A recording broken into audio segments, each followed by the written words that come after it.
So, Area 51. I was stationed there in 1955. It started with the desert, the kind of empty that gets inside your head, the sand and the rock and the sky all blurring together into one big beach nightmare. I was a young man, then just a kid, really thinking I was serving my country by sitting in a concrete box in the middle of nowhere, Nevada. The official story was aircraft testing, which I guess was true in a way, but not the kind of aircraft you'd ever see in a magazine. The pay was good enough to keep my mouth shut. And that was the whole job, keep your mouth shut and do what you're told. My first week was paperwork and lectures about secrecy. They made it clear that talking meant more than just losing your job. It meant disappearing. The base itself was a sprawl of low buildings and hangars that looked like they were built in a hurry. But the real action was underground levels that went down further than anyone would admit. My post was on one of the upper sublevels, monitoring communication feeds, mostly static, and the occasional board chatter from patrols. It was dull work, the kind that makes your eyes feel heavy and your brain go soft. I shared a cramped quarters with another guy named Miller. He was older, had been there a couple years already. He didn't talk much, which suited me fine. He had this tired look in his eyes, like he'd seen things he was trying real hard to forget. We'd pass each other in the hallway sometimes, and he'd just give a slow nod, nothing more. I thought he was just antisocial. I didn't know. Then it was the weight of the place pressing down on him. The change happened gradually, at first little things that could be written off as fatigue, or the strange isolation of the desert. The fluorescent lights in the hallway to the mess hall would sometimes flicker in a rhythm that felt intentional, like a code.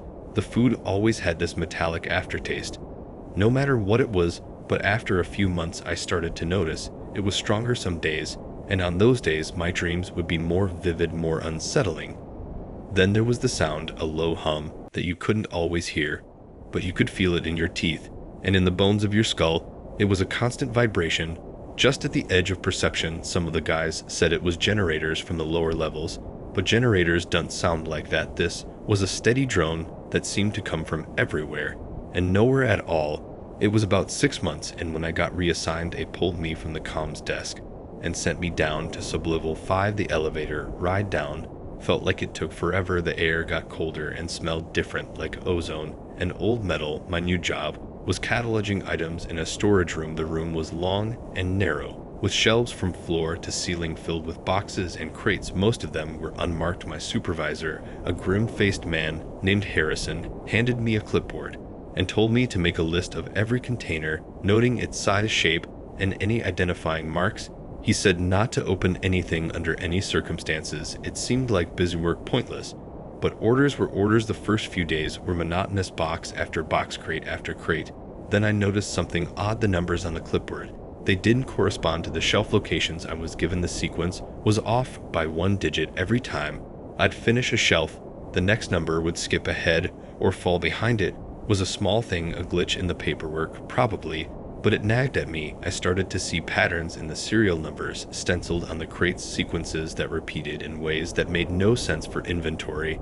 It was like a faint signature running through the whole room. One afternoon, I was working on a high shelf, and I found a small metal box tucked away behind a larger crate.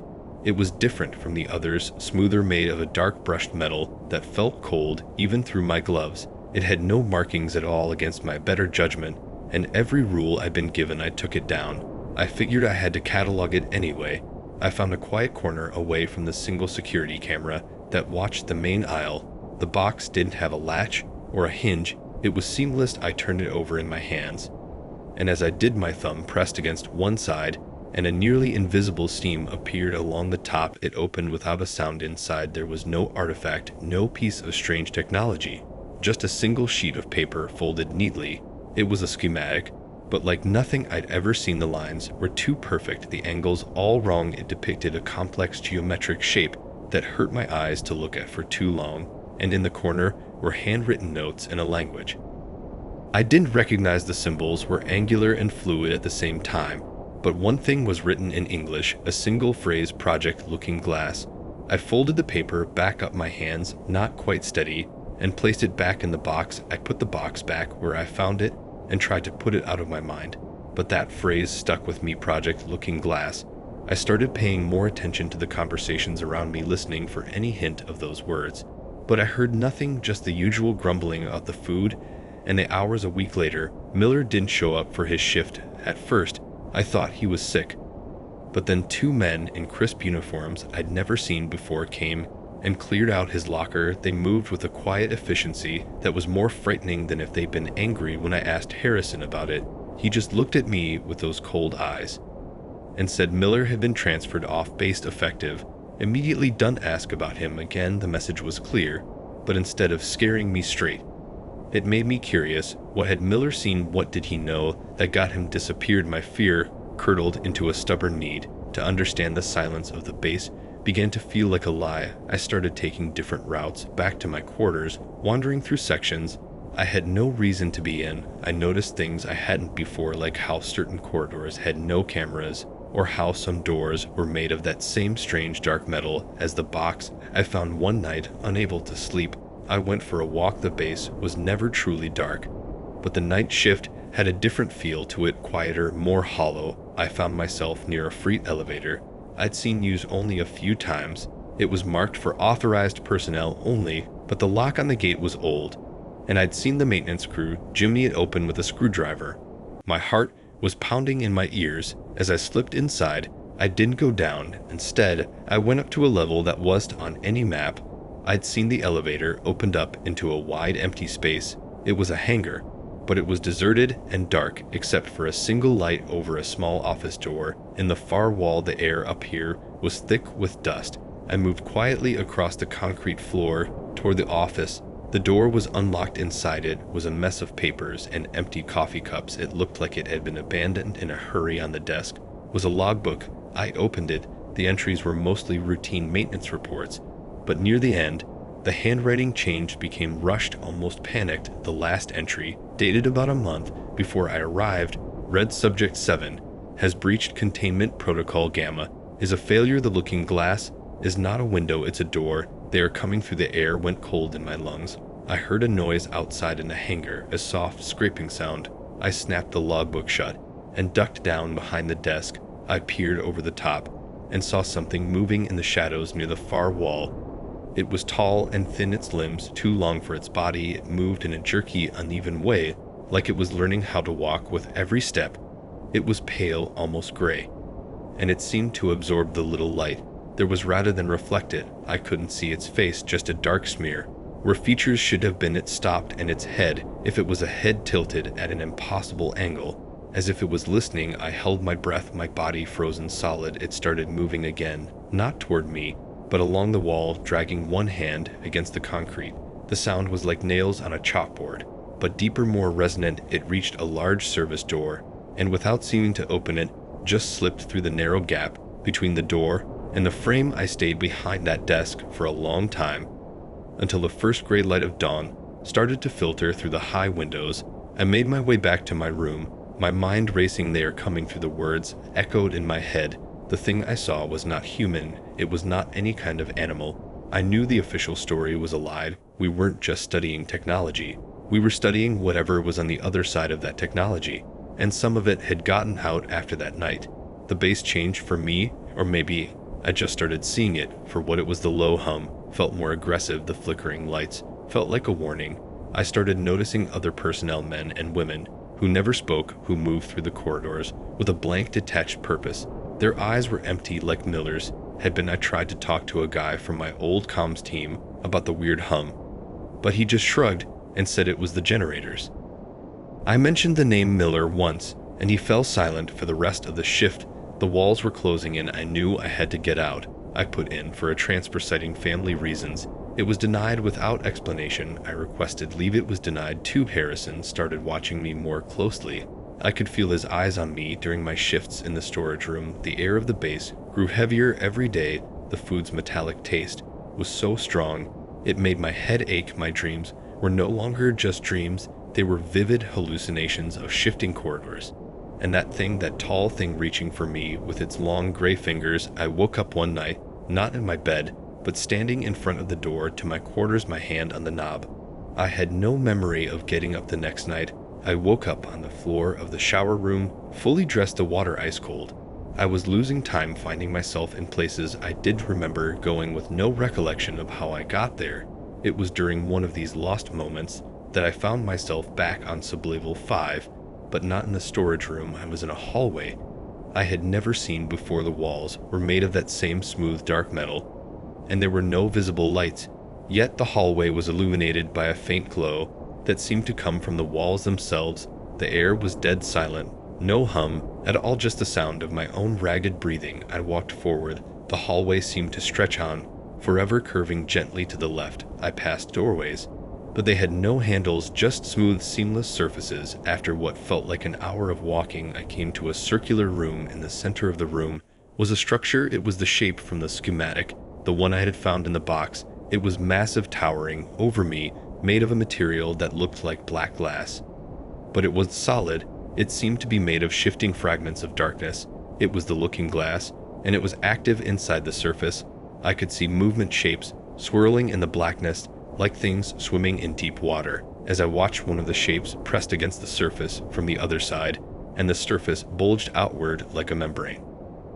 I stumbled backward and my back hit the wall. The thing in the glass pushed harder, and a long, thin arm pierced through the surface, followed by a head that was all wrong. It was the thing from the hangar. It pulled itself free of the black glass and stood there, dripping shadows onto the floor. It turned its head toward me, and I saw that the dark smear where its face should be was empty. It was a swirling vortex of tiny sharp points, like a sea of needles. It started moving toward me, not walking, but gliding, its feet not quite touching the floor. I turned and ran back down the hallway, my footsteps echoing in the terrible silence. I didn't look back. I just ran until I found a familiar corridor and burst out into a main thoroughfare, nearly colliding with a security patrol. They grabbed me, and I was screaming, but the sounds coming out of my mouth were choked and incoherent. They dragged me to the infirmary, where a doctor with calm eyes gave me a shot, and everything went black. I woke up in a different room, a clean white room with a soft bed. It looked like a hospital room, but there were no windows, and the door was heavy, the kind of heavy that isn't just about weight, but about intention. It was meant to keep things in, not just out. The air was sterile and still, like the air had been dead for a long time and was just going through the motions of being breathed. There was a clock on the wall, but the hands didn't move. They were frozen at 3:17, whether that was AM or PM. I had no way of knowing. Time had become a flat circle in that room. Harrison came to see me. He told me I had suffered a severe psychological break due to the stress of the job. He said I had been hallucinating. He said they were going to help me, but his eyes said something else. They said they owned me. They gave me pills twice a day, little white pills that made the world feel fuzzy and far away. The metallic taste went away. The humming faded into the background. The sharp edges of my fear were sanded down into a dull acceptance. The days bled together in that white room. I was never alone, for long. A nurse would come in to bring food or the pills. She never spoke. Her shoes made no sound on the polished floor. Her face was a mask of professional neutrality, but her eyes always did a quick scan of the room, like she was checking to make sure the walls were still there and nothing else had gotten in. Sometimes, after the pills, I would have dreams, not nightmares exactly, but visions of that black glass structure and the things moving behind it. It was scary in the dream state. It was almost beautiful, like watching strange fish in a deep sea trench. But I would always wake up with a cold sweat and the undeniable feeling that something had been looking back at me from that deep place, studying me just as I was studying it. They let me out of the room after a week to walk a short hallway under supervision. The guard who accompanied me was another one of the quiet ones. His movements were efficient and robotic. He did respond to my attempts at conversation. He just stared straight ahead, as if I was already a ghost just passing through the solid world. I was discharged from the base a month later with a generous pension and a stack of papers to sign about the official secrets. Hacked. The man who handed me the papers was Harrison. It was someone new, someone with a smile that didn't touch his eyes. He called it a medical separation, said I had served my country well, and that this was a thank you for my service. But the way he held the pen out to me, it was more like a warning than a gift. It drove me to the bus station in Las Vegas and left me there in the blinding sun and the noise of the city. The transition was during 1 minute. I was in the silent, controlled environment of the base. The next, I was surrounded by the flash of neon and the roar of traffic and people laughing. It felt like an assault. Every color was too bright. Every sound was too sharp. I tried to go home, tried to pick up my life, but I couldn't shake the feeling that I was being watched. It was a constant prickle on the back of my neck. I'd see a tall man out of the corner of my eye, and my heart would stop. But when I turned, it would just be a normal person. The world felt too bright, too loud, too real, in a way that felt fragile, like a thin sheet of ice over a deep, dark lake. I moved around a lot, took odd jobs, kept to myself. I worked as a night watchman. For a while, the empty buildings reminding me too much of the base. I worked in a warehouse, the constant noise helping to drown out the memory of the silence. But it was always there waiting for me in the quiet moments. The years passed, I got older, but I didn't forget. I never forgot the look in Harrison's eyes, or the thing from the looking glass. The memory of it didn't fade like normal memories. It stayed sharp and clear, as if it was preserved in that same black glass.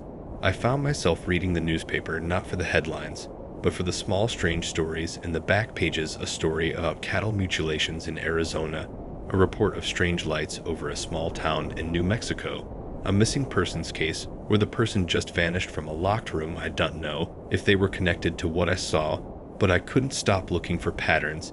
It became a habit, a sickness of the mind, and sometimes late at night, when the house is quiet, I can still feel a faint vibration in my teeth, a ghost of the hum from the base. And I know they are still down there in the dark of the desert, still opening the door. And I wonder what else has come through. I see things on the television, now shows about space and the ocean. And they talk about how much we don't know about our own world and the universe. And I want to laugh, because they have no idea the unknown isn't out there in the distant stars or in the deep sea. It's right here. It has been here for a long time, and is walking among us, wearing faces that almost look right, but not quite. And if they are still looking for the man who saw too much, I don't even try to hide anymore, because I know they are not done with me. The silence is not empty anymore. It is full of waiting. I sit in my chair, and I listen to the quiet of the night, and I wait for the vibration in my teeth to get a little stronger. I wait for a shadow to move in a way that shadows shouldn't. I wait for the moment when the waiting is finally over, because a door that has been opened cannot be closed, and something always eventually steps through. The following year was a slow erosion of the self. The world outside never quite lost its sharp edges or its suspicious brightness.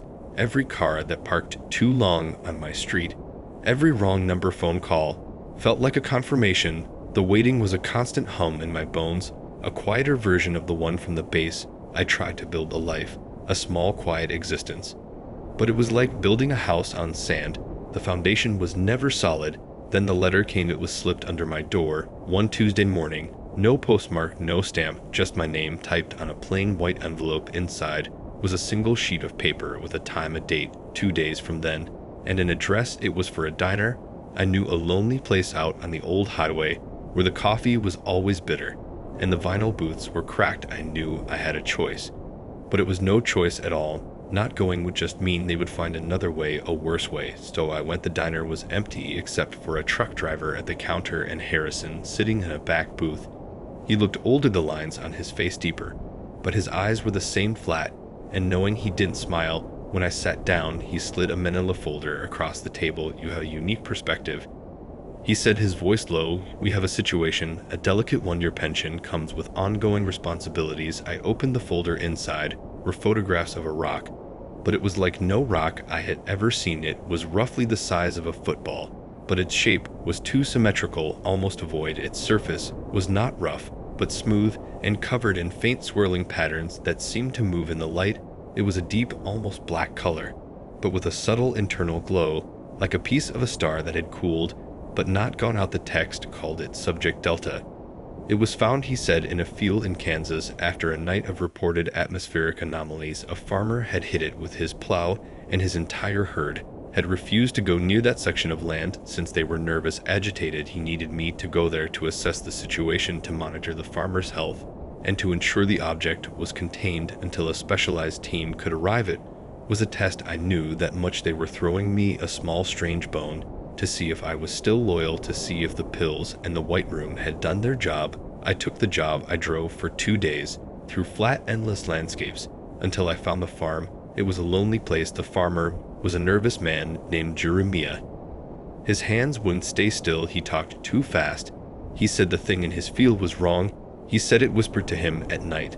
not in words, but in feelings cold and ancient feelings. I set up a small camper on the edge of his property, and every day I would walk out to the field. The rock was there sitting in a shallow crater. It was cordoned off with simple police tape. But the tape felt foolish, inadequate. The air around the rock was different, colder, and the sounds of the countryside, birds, insects, seemed to fade away when you got within 20 feet of it. It was creating its own pocket of silence. I did my tasks. I checked on Jeremiah. I filed dull reports on my radio about nothing of consequence.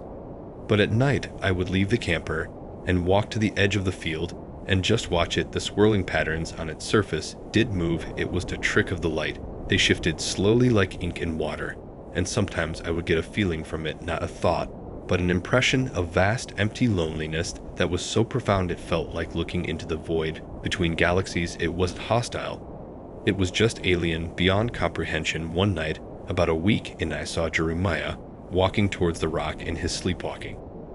His eyes were open but blank. I followed him. He walked straight through the police tape and stood before the stone. He reached out a hand to touch it, and I should have stopped him.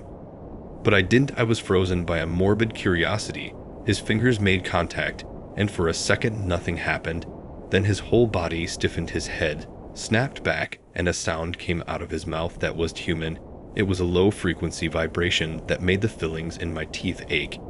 He collapsed into the dirt, and the rock, for a moment, glowed brighter. I ran to him. He was alive, but his eyes were different. The life in them had been scoured out, replaced by that same flat emptiness I had seen in the base personnel. I dragged him back to his house and called it in. The specialized team arrived within hours, men in unmarked vans and clean suits. They took Jeremiah away on a stretcher, and they collected the rock with tools that looked like giant tongs made of a strange ceramic material. As they were loading it into a shielded container, one of the men, Harrison, nodded to me. It was done. I went back to my life, such as it was, but the memory of the rock and the sound Jeremiah made stayed with me. It was a different kind of horror than the thing from the looking glass. That was a violation. This was an absorption, a silencing. A few months later, another envelope came. This time, the task was different. A small town in Oregon was experiencing power fluctuations and bizarre electrical failures. The residents were reporting vivid shared nightmares. The source was suspected to be a piece of material that had been dug up during the installation of a new water main. I was to pose as a consultant from the power company. My job was to identify who had the object and to gauge the psychological effects on the town. It was the same pattern, a strange object causing subtle ripples in reality, and I was their canary in the coal mine. I went to the town. It was a rainy, mist-shrouded place where the trees seemed to press in too close. The people were pale and jumpy. They spoke in hushed tones about the thing. The Miller family had founded a smooth, dark stone that felt warm to the touch. Old man Miller had it on his mantelpiece. He said it helped his arthritis, but his wife said she could hear it humming, and their young daughter hadn't spoken a word since it entered their house. I went to their house under the guise of checking their wiring. The air inside was thick and charged like before a thunderstorm. The stone was there on the mantel. It was smaller than a Kansas rock, a little larger than a fist. It was a dull metallic gray, and it pulsed with a soft light in time with the flickering of the lights in the house. The little girl just stared at me. Her eyes were old. She was drawing the same complex geometric shape over and over again on a piece of paper, the same shape I had seen on the schematic years before. The lines were perfectly straight, impossibly so for a child, her hand moving with a mechanical precision that made my skin crawl. Her parents huddled on the sofa, their faces drawn with a fatigue that was more than just lack of sleep. It was a soul-deep exhaustion. The mother kept wringing her hands, a nervous tremor running through her. The father just stared at the wall behind me, not really seeing anything at all. I made a show of checking the outlets and the circuit breaker, my tools feeling like useless props in a play where the real problem was sitting right there in plain sight, humming on the mantelpiece. I could feel the stone. It was like a low-pressure system in the room, a subtle pull on my attention. Every time the lights dimmed and the stone pulsed, I felt a corresponding dull throb behind my eyes. It wasn't like the Kansas rock. That thing screamed its alien nature. This one was quieter, more insidious. It was nesting, burrowing into the fabric of this home, and warping it from the inside out. The little girl looked up from her drawing and directly at me, and for a second her eyes weren't those of a child.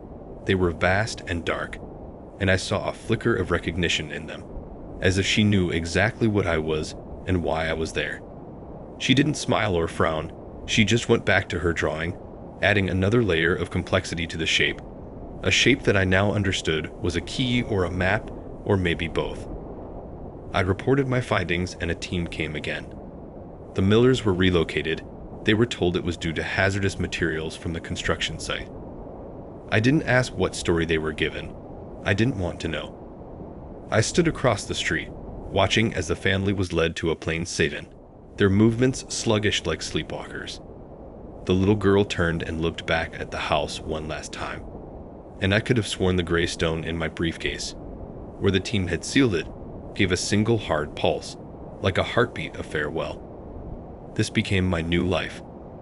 I was a ghost moving from one strange occurrence to another, a leak here, a ripple there, always followed by the quiet men in unmarked vans who would clean up the mess. I was a janitor for the unnatural, a cleaner for the places where reality had torn. I saw things that defied explanation.